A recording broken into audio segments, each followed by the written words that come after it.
The Dodgers have a massive problem on their hand, and what the heck are they going to do about it? I guess hands would be the plural on that because it's a problem, and we got to address it. Brad J here with you, Dodgers Digest. That's the show.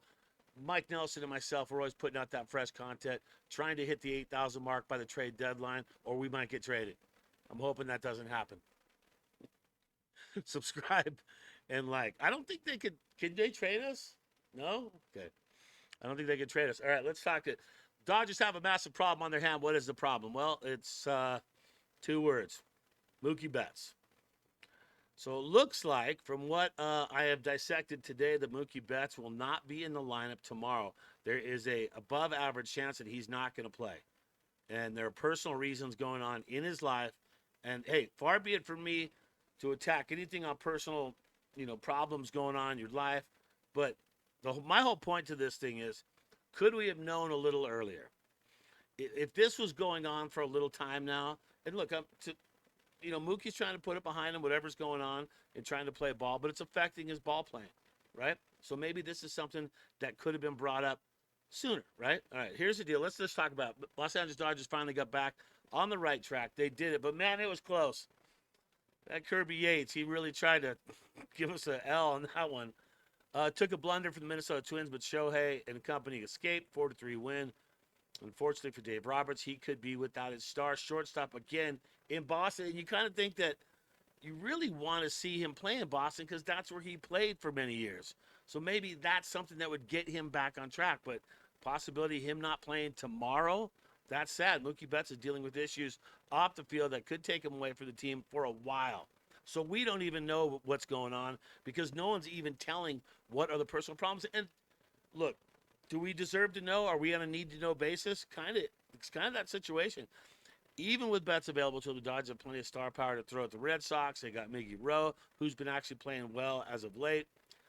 Betts cannot play in the opener of the series against his former team. According to Sonia Chen from MLB, Roberts says the former All-Star is healthy. However, he needs some time off to address some things in his personal life. And I just start wondering, what are those personal things, and should we know these personal things, right?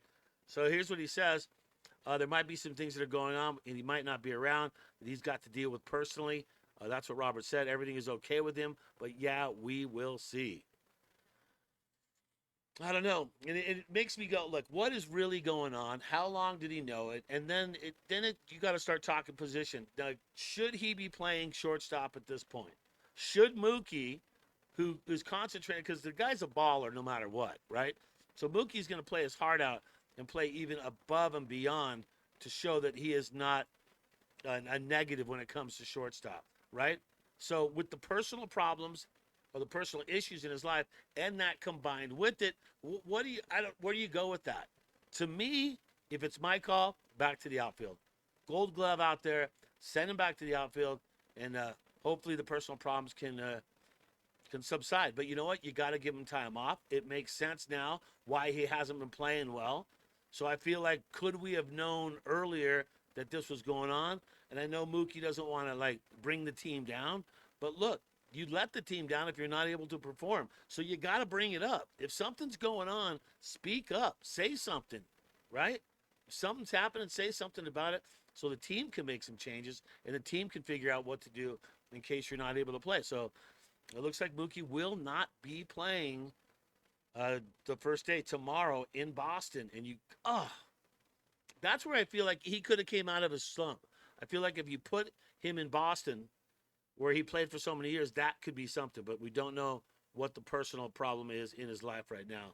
And we just got to hope that the guy is okay and he can perform. Here's what Mookie has done so far. You can see the top one right there. That's 370. He's at 370 at bats for 2025 and batting 238. You look at, he had 450 at bats last season, batted 289. That's a big difference right there. And you go back to 23, where he had 585 at bats.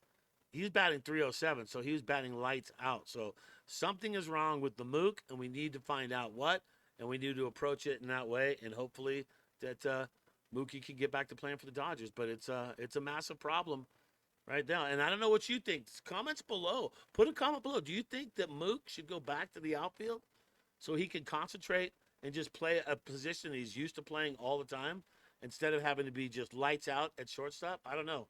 My thoughts, you move him back to the outfield and get him some help. Whatever's going on, get that dude some help because you're going to need him down the stretch. That's for sure. Trade deadline approaching. Who are the Dodgers actually looking at, right? Because there's been a lot of talk, a lot of guys coming back. And so, Brandon Gomes had a quote about Dodgers and who they're going to look at. Well, here's Duran. Here's the guy that the Dodgers are thinking about too. So he's been on their list.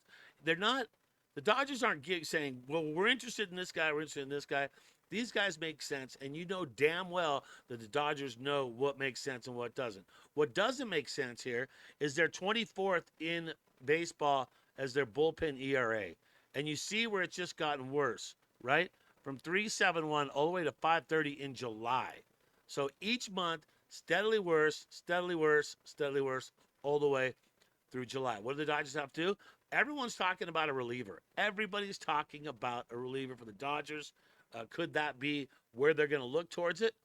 How about David Bednar? I mean, from the Pirates. How about that dude? Could he get it done for the Dodgers, right? The Dodgers have a few other people. You're looking at Jax out there. You're looking at, Cade Smith out there.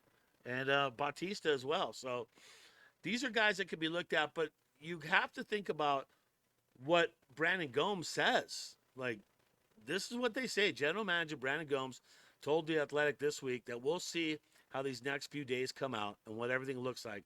But as of now, our stance hasn't changed on needing to go out and get additional pieces. So maybe they really aren't going to do much, but what would you do if you were the GM, right? Well, Brandon Gomes is talking like they're not going to do nothing.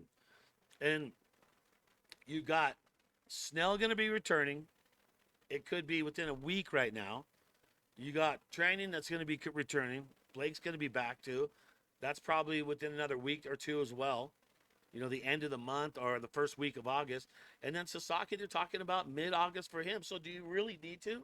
Do you need to make these choices? Do you need to put someone else in there? Do you need to spend the money on someone else, right? And that's the talk right now with the Dodgers. All right, time for Doc's quotes. Doc's quotes from yesterday at the post-game wrap-up. Doc's on Kirby Yates. He says the splitter is not competing. There's no command in the splitter, and you saw that. When he walked the last guy, he was forced to throw a splitter. It's not even close. But Doc says he's going to keep running him out there. What does Doc say about turning the corner? The Dodgers got a much-needed win against the team you're supposed to beat, okay? You beat 2 or 3 from this team. No matter what, you're always supposed to win the series on teams you're supposed to beat. So what did he say? Doc says he hopes so. He says that was Freddie's best swing in a month. Edman was clutch on that too as well, all right? Also talking about Astori Ruiz, he says he's a guy that can steal a base even when everyone knows that he is going to steal a base. And nobody knows that better than Doc because go back to the World Series 2004 where everyone knew that he was going to steal the base for Boston and they still couldn't do anything about it and he stole the base for Boston. So I believe it when he says that. Shohei, he says 5 homers straight, 5 games. That's awesome. I still predict 60. People are talking 50, and I'm like, 50? Isn't that like 13 more home runs? I'm predicting 60.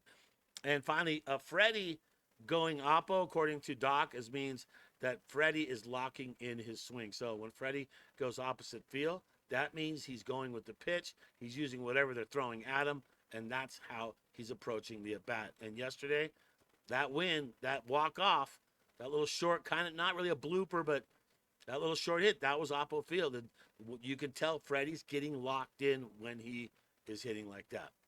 And I'm locked in. That's going to do it. Dodgers Digest. Wow, where does the time go? Subscribe, like, turn on notifications. I'm Brad J. As you go through the day, just continue to think Dodger Blue, and let's go Dodgers.